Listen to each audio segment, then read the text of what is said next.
Capítulo 31. Ayer hizo un día despejado, frío y sereno. Como me había propuesto, fui a Cumbres Borrascosas. La señora Dean me pidió que llevéis una nota suya a su señorita, a lo que accedí, ya que no pensé que hubiera en ello segunda intención. La puerta principal estaba abierta, pero la verja no. Llamé a Imsho, que estaba en el jardín, y me abrió. El muchacho es tan bello que no se hallaría en la comarca otro parecido. Le miré atentamente. Cualquiera diría que él se empeña en deslucir sus cualidades con su safiedad. Pregunté si estaba en casa el señor Heathcliff, y me dijo que no, pero que volvería a la hora de comer. Eran las 11, y manifesté que le esperaría. Él entonces soltó los utensilios de trabajo y me acompañó, pero en calidad de perro guardián y no para sustituir al dueño de la casa. Entramos. Vi a Katy preparando unas legumbres. Me pareció aún más hosca y menos animada que la vez anterior. Casi no levantó la vista para mirarme, y continuó su faena sin saludarme ni con un ademán.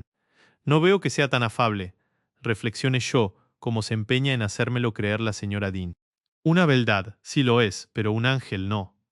Hareton le dijo con aspereza que se llevase sus cosas a la cocina. Llévalas tú, contestó la joven, y se sentó en una banqueta al lado de la ventana, entreteniéndose en recortar figuras de pájaros y animales en las mondaduras de patatas que tenía a un lado. Yo me aproximé, con el pretexto de contemplar el jardín, y dejé caer en su falda la nota de la señora Dean. ¿Qué es eso?, preguntó en voz alta, tirándola al suelo. Una carta de su amiga, el ama de Shaves de la granja, contesté, incomodado por la publicidad que daba mi discreta acción, y temiendo que creyera que el papel procedía de mí.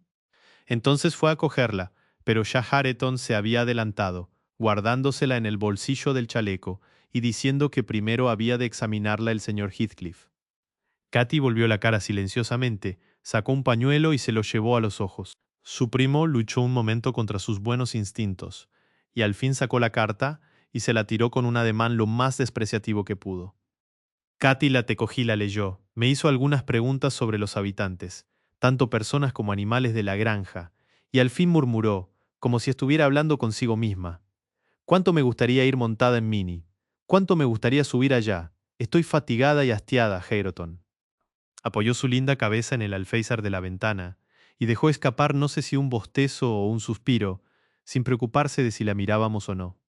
Señora Heathcliff, dije al cabo de un rato, usted cree que yo no la conozco, y sin embargo creo conocerla profundamente. Así que me extraña que no me hable usted. La señora Dean no se cansa de alabarla, y sufrirá una desilusión si me vuelvo sin llevarle más noticias suyas que las de que no ha dicho nada sobre su carta. Me preguntó asombrada. ¿Elena le estima mucho a usted? Mucho, balbuceé. Pues entonces dígale que le contestaría gustosamente, pero que no tengo con qué. Ni siquiera poseo un libro del que poder arrancar una hoja. ¿Y cómo puede usted vivir aquí sin libros?, dije. Yo, que tengo una abundante biblioteca, me aburro en la granja, así que sin ellos debe ser desesperante la vida aquí. Antes yo tenía libros y me pasaba el día leyendo. Me contestó, pero como el señor Heathcliff no lee nunca, se le antojó destruirlos. Hace varias semanas que no veo ni sombra de ellos. Una vez revolví los libros teológicos de José. Con gran indignación de éste, y otra vez, Hareton, encontré un almacén de ellos en tu cuarto. Tomos latinos y griegos, cuentos y poesías. Todos antiguos conocidos míos. Me los traje aquí y tú me los has robado, como las urracas, por el gusto de hurtar, ya que no puedes sacar partido de ellos. Hasta puede que aconsejaras al señor Heathcliff por envidia que me arrebatase mis tesoros. Pero la mayor parte de ellos los retengo en la memoria, y de eso sí que no podéis privarme. Hareton, sonrojándose cuando su prima reveló el robo de sus riquezas literarias, desmintió enérgicamente sus acusaciones.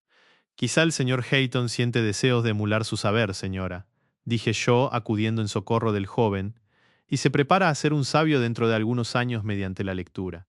Sí, y que mientras me embrutezca yo, alegó Catalina. Es verdad, a veces le oigo cuando intenta deletrear y dice cada tontería. ¿Por qué no repites aquel disparate que dijiste hacer?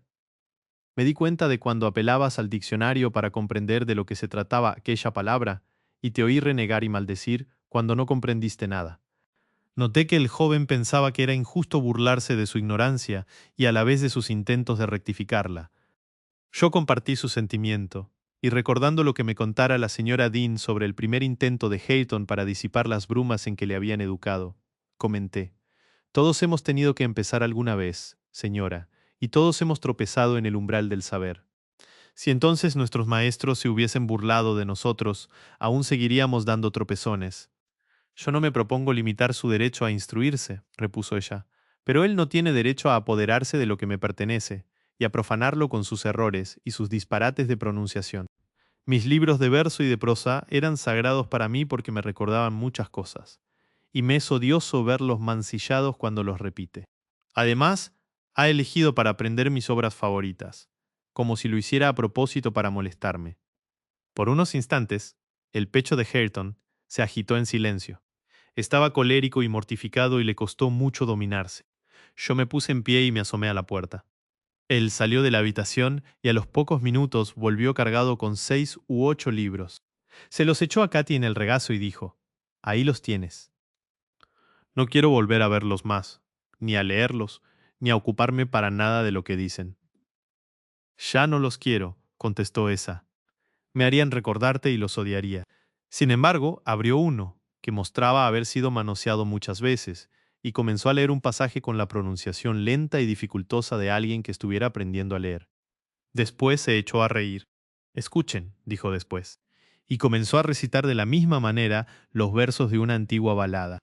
Él no pudo aguantar más.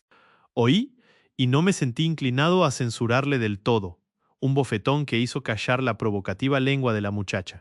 Ella había hecho todo lo posible para exasperar los incultos, pero susceptibles sentimientos de amor propio de su primo, y a éste no se le ocurrió otro argumento que aquel tan contundente para saldar la cuenta.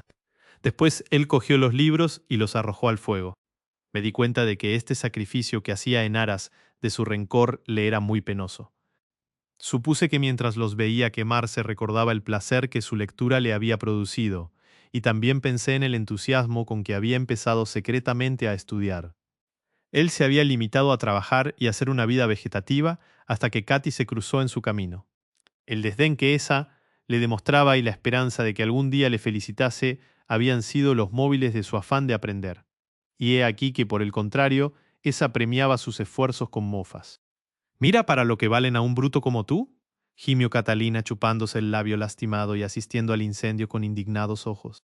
«Más te vale callar», repuso él furiosamente, y se dirigió muy agitado hacia la puerta. Me aparté para dejarle pasar, pero en el mismo umbral se tropezó con el señor Heathcliff, que llegaba en aquel momento y que le preguntó poniéndole una mano en el hombro. «¿Qué te pasa, muchacho?» «Nada», contestó el joven, y se alejó para devorar a solas su pena. Heathcliff le miró y murmuró sin notar que yo estaba allí al lado. Sería extraordinario que yo me rectificase, pero cada vez que me propongo ver en su cara el rostro de su padre, veo el de ella. Me es insoportable mirarle. Bajó la vista y entró. Estaba pensativo. Noté en su rostro una expresión de inquietud que las otras veces no observara, y me pareció más flaco. Su nuera, al verle entrar, había huido a la cocina. «Me alegro de que ya pueda salir de casa, señor Lockwood», dijo Heathcliff respondiendo a mi saludo, aunque hasta cierto punto sea por egoísmo, ya que no me sería fácil encontrar otro inquilino como usted en esta soledad. No crea que no me he preguntado algunas veces cómo se le ha ocurrido venir aquí. Sospecho que por un capricho tonto, como es un capricho tonto el que ahora me estimula a marcharme, contesté. Me vuelvo a Londres la semana próxima y debo avisarle que no me propongo renovar el contrato de la Granja de los Tordos cuando venza. No pienso volver a vivir más allí. ¿Se ha cansado usted de aislarse del mundo? Bueno, pero si espera usted que le condone los alquileres de los meses que faltan, pierde usted el tiempo. No renuncio a mis derechos nunca. No he venido a pedirle que renuncie a nada, respondí, molesto. Y, sacando la cartera del bolsillo, agregué, si quiere, liquidaremos ahora mismo. «No es necesario», respondió con frialdad. «Seguramente usted dejará objetos suficientes a cubrir su débito, en el supuesto de que no vuelva usted. No me corre prisa. Tome asiento y quédese a comer con nosotros». «Katy, sirve la mesa». Katy llegó con los cubiertos. La comida, con Heathcliff, Melancólico y huraño, a un lado, y Hareton, silencioso, a otro transcurrió muy poco alegremente.